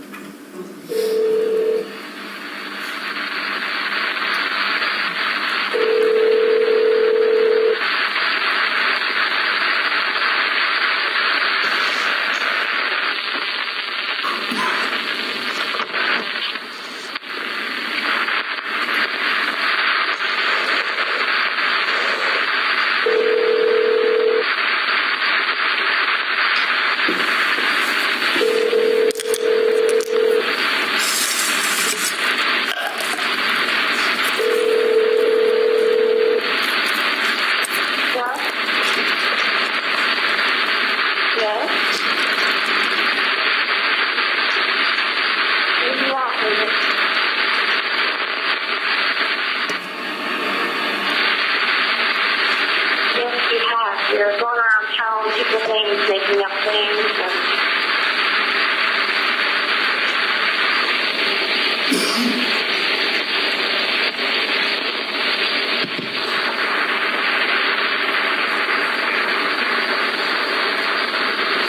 Well, I don't think you're a good person. You're going on Facebook, pretending, trying to get attention from people and play games and play this card and do this other thing. You know?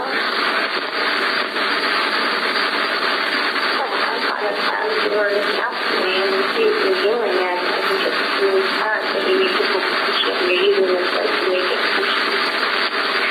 And you get masked and, you give her a picture of her in the house and you think, hey, your support knows nothing what's going on and you're trying to play games.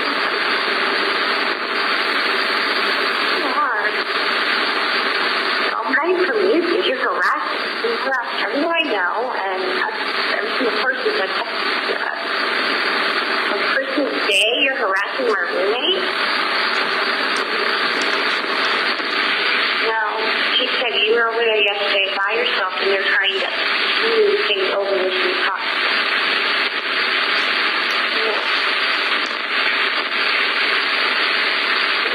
You told me yesterday you're by yourself. You just like my love.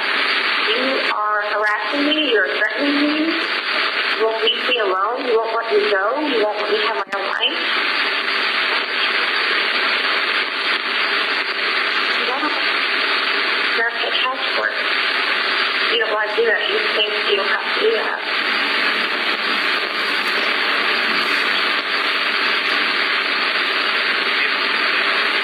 Take out faith.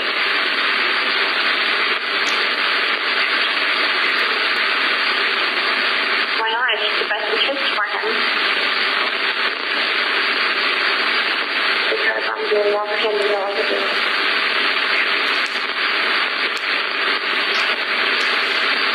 What's the help from you? You shouldn't say your real name from your family and your chat paper and thing. It's so pathetic. I'm sure I would be so ashamed of yourself. You're a grown man. You're acting like a little child in a store and playing games and trying to get attention. Well, good luck with that, Logan, okay? Because I'm allowed to move. I'm a grown woman, and I'm allowed to move. And I have connections, I have friends, and there's going to be a lawyer Monday morning representing me because I cannot get fair notice. So, you can meet my lawyer Monday. He's going to represent me, and the judge is going to hand you that to you as he handed that to you last time, and he's going to continue to do that. You need to stop threatening my friends and family because if you do it one more time, you're actually going to get some little luck trouble. You cannot do what you're doing. Yes, you have. All my friends and family. My grandpa told you you're trying to convince him to turn his car and stolen. Well, it just seems like you should have known you're playing games. You should have known you don't care about the baby. You only care about getting me in trouble. That's what this is all about. You don't care about Gabriel one bit. You've had my phone number the whole damn time and you haven't called me once. And you couldn't see that. So, first off, Logan, so you will never see him again because I'm allowed to move, I'm allowed to get a job, I'm allowed to have my own life, and you can't stop me. So, good luck and goodbye.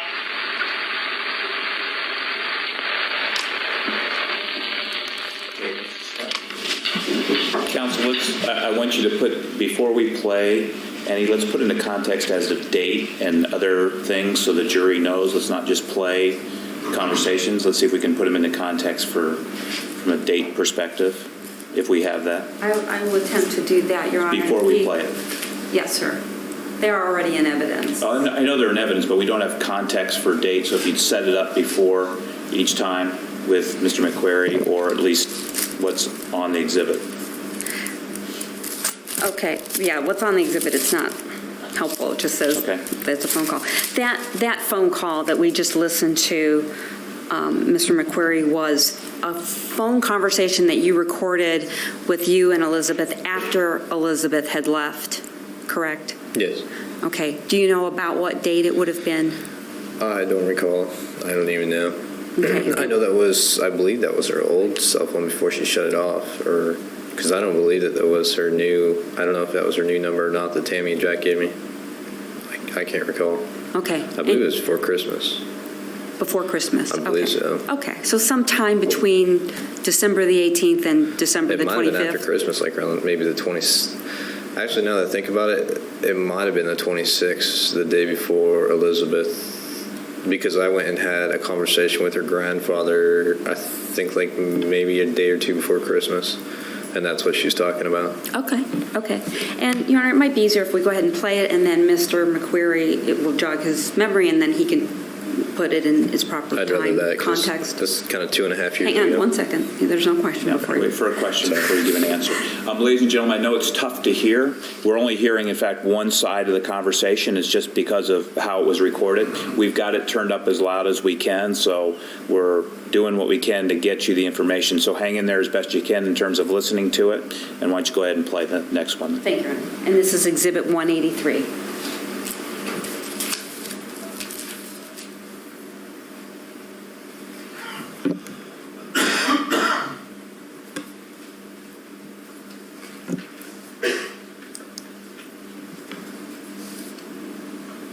Should be on.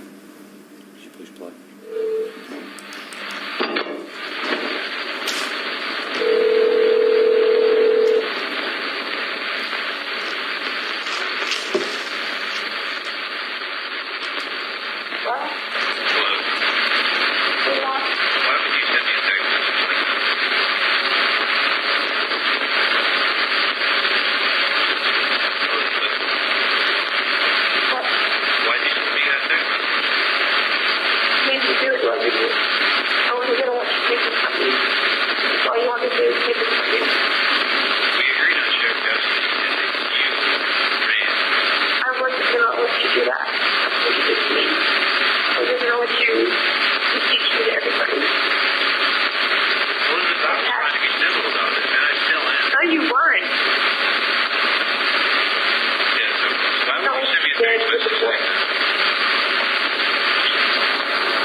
I promise you this. Where are you? And why would you say that?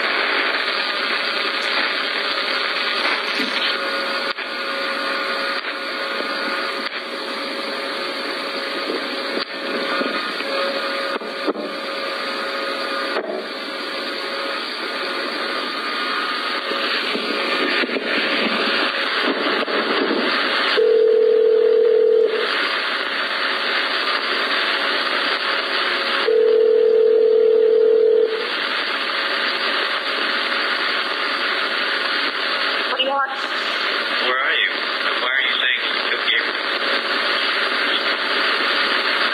You just took a Logan, and You know how messed up that is? I know it's messed up. You trapped me, you scared me, and you left me with no choice. I didn't.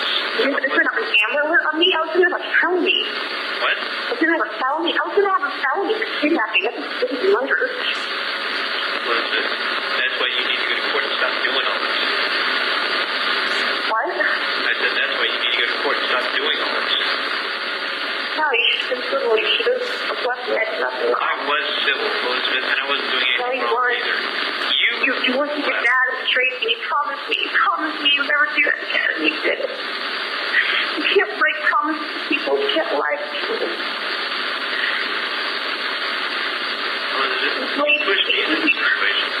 No, I didn't. You lied to me. You lied to me. You played with me. You played with me. You pushed me into this night. You tried me. Where are you? What does it matter where I am? I don't exist anymore. All my vindication's gone. Where are you? I don't exist anymore. I'm a ghost. When are we going to learn to take I did all the work. I sacrificed everything. You need to just come and take me. You and your family. You're mine. So when are we going to let you do that? You're not going to What? What? You plugged him too. You're not for Gabriel. Tell me. What? You surprised for pushing the kids below. You pushed them up. What? I said, you surprised for the personal feelings. You pushed them up. I'm not pushing you. I gave you your space. No, you did. Push me. You're asking me. You harassed me. You hurt me. You betrayed me. You went over here. All hanging out with girls. I'm a close girl now. No. Yeah, you are. Do see myself. I saw your Facebook account, Logan. That's all you're concerned about. Speaking of talking to two of your friends, and I'm talking to anybody, Elizabeth. I'm not going to have this conversation with you and keep arguing. Where are you and where's Gabriel? Gabriel's in a bunker. No, he's not. Do you want to talk to the girl? What's the price you pay? Are you dating one now? That's why you left me? No, I'm not dating anybody, Elizabeth. You need to stop. You got a sex with someone? No. Yeah, you did. Elizabeth, stop. I see what you put up on your Facebook account. It is supposed to be wrong. Would you get away with that? Let me get away with what? I'm not doing anything, Elizabeth. You're the one that's running it right. Where are you? Where's Gabriel? The whole I killed him this morning. What? Killed him this morning. No, you didn't. Okay, good. Where are you? I'm going to tell you right now. So my money runs out, then I'm nowhere. My money runs out is when my life runs out. Maybe I'll get lucky and get rid of You don't care about me. I couldn't do it. I couldn't do it alone. I couldn't do it anymore. It made it possible for me to have my own life. It made it possible for me to have Gabriel. You wanted to take the only thing I had left. You wanted to take from me. But you were going to make me miserable. Elizabeth. So find some new girl to make you a new baby. Obviously what you're doing. You don't care about Gabriel. You have nothing to him. Yes, I do care about You knew you. that was... I've loved You knew... him, and that's why I haven't seen him since this You break. knew... You You don't have a chance to see him. I told you you could arrange it with me anytime. I figured to see you after court. You walked right by him. You never wanted to see him. You never cared about him. Jacob. You know what I was capable of. You know what I'm capable of. And you pushed me anyway. It doesn't matter where I am. Do you think I give a shit about myself? Where are you? Do you think I care if I live a time? I don't. You took my life away. Yes, you did, Logan. Yeah, you did. You were doing this. Where are you? No, you didn't, Logan. Where are you? You know where I'm at. I know where you're at. Are you at your house? No, I'm not, Logan. Then you're with those people? No, I'm not. Then you're in Texas? For now. Where in Texas? I'm on your runs out. You know where I am, Logan. I wouldn't have to do anything. Don't you care about me? Or you care about the two girls? And you've gone now. You made me do something that could kill me now.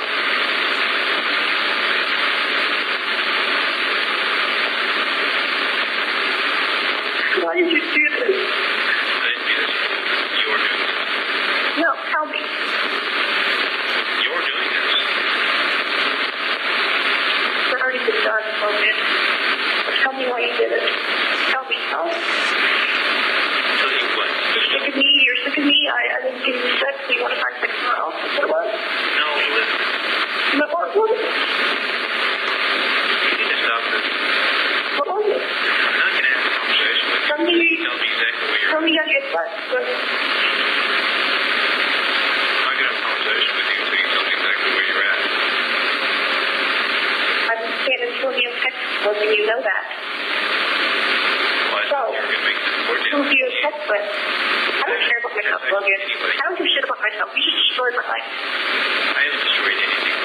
Yes, you have, Logan. You made me kill my baby boy. Do you think I can live after that in the home? You can because you're cold-hearted.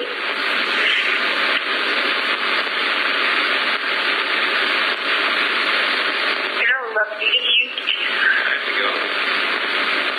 Why?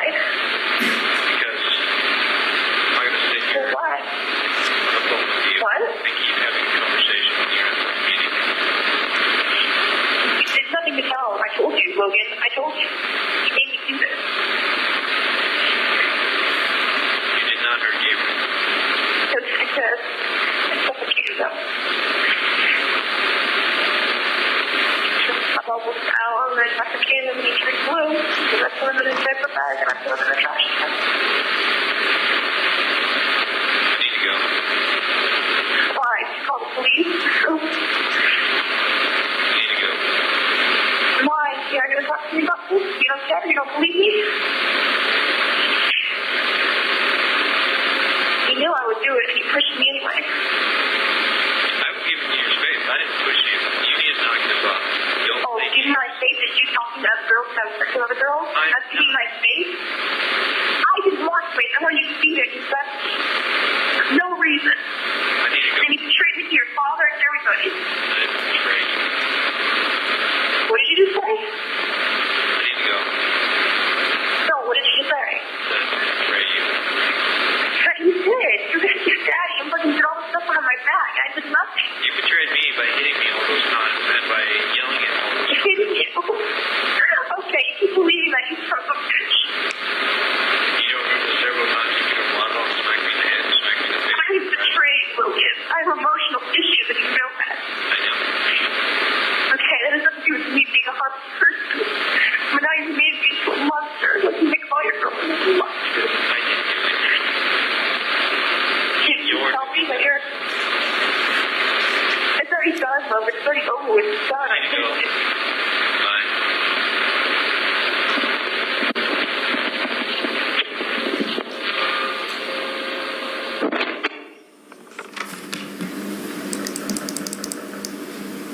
And do you recall the date of that conversation? The 27th of December.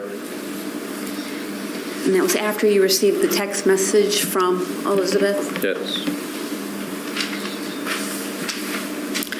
Your Honor, I don't know if you want me to go ahead and start the next one. No, we're too close to lunchtime. Do you have some more questions before you want to cue that one up? No, Your Honor. Okay, so we're going to take our lunch break. Some scheduling notes for you. Today we're actually going to end a little early because I have legal matters that I have to take up at 3 o'clock. So we're going to stop around 3 o'clock today. So you're getting an early release today at 3 o'clock. We'll start tomorrow again at 10:30. But just so you know, we're finishing at 3 o'clock. So you have to be back at 1:30, of course, and we're going to go from 1:30 to approximately 3. So make sure you're back in the jury room ready to go at 1:25. Until then, remember the admonition, and we'll see you at about 1:30. All rise for the jury.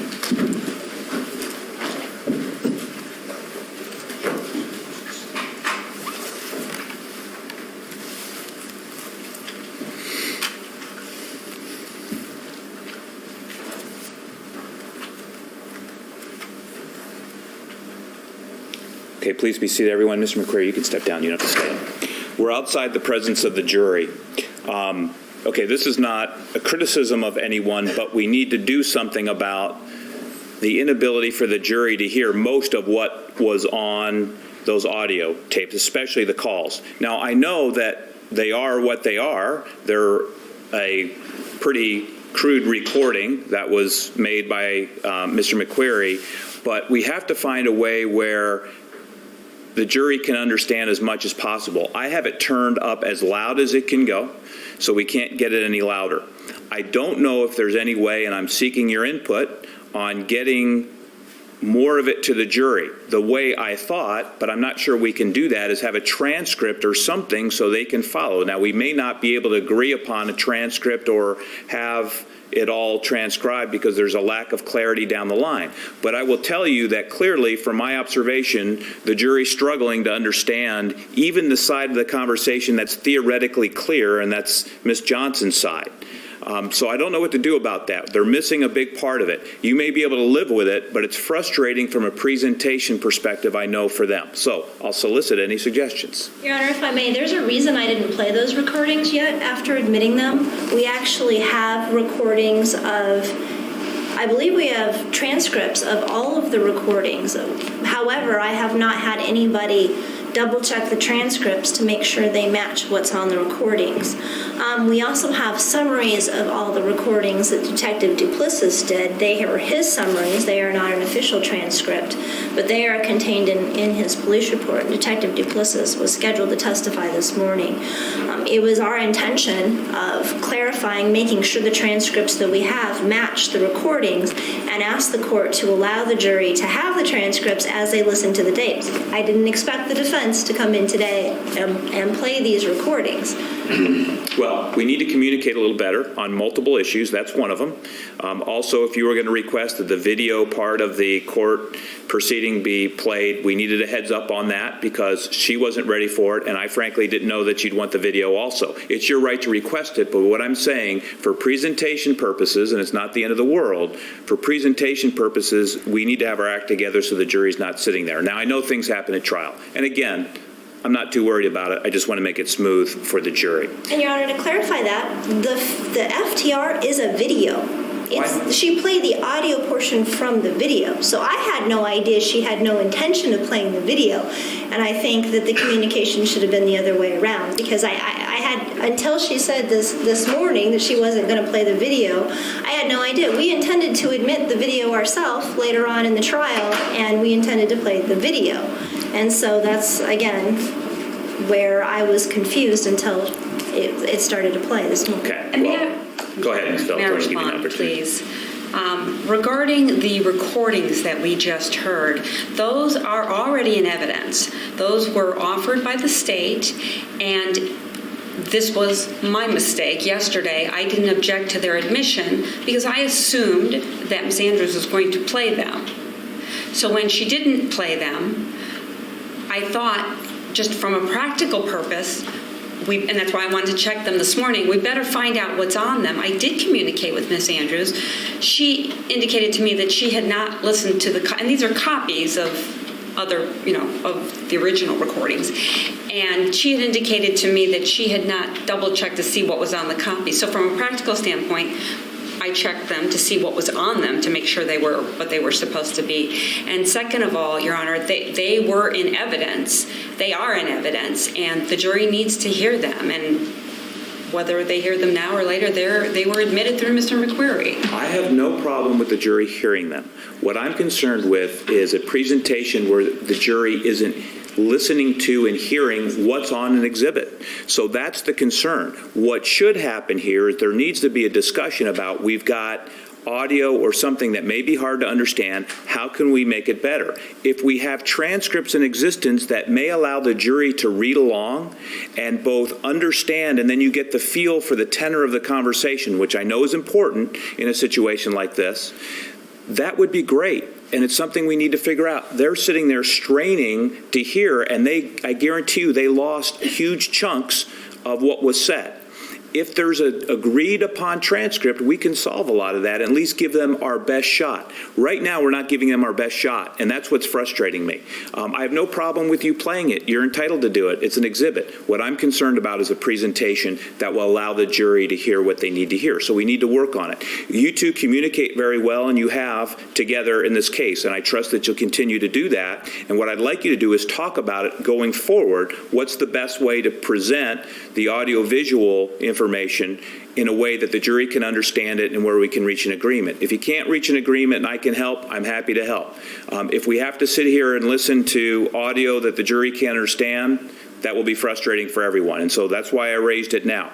I want to make it clear, it's nobody's fault. It's the reality of the recordings we have, and we have to work together to make a presentation that the jury can listen to, and that's what I want to work toward. So let's do that going forward. You've got one. How many more do you want to play? I have 3 more, Your Honor. And those were the only 2 with Ms. Johnson. I think those 2 had the poorest quality. Well, let's hope they had the poorest quality. I'm hoping for an improvement in quality. If we have transcripts from the others that we can agree to, that would be awesome. We'll even volunteer to make copies for the jury for you. And Your Honor, we have no objection to transcripts of the recordings. I have never seen transcripts of these recordings. Why don't you talk over lunch and see if we can get some transcripts that we agree on, and if we pass them out to the jury, I think they'll be most appreciative going forward. I think that would help. And any other audio visual that we have going forward, if we could do that, that would be great.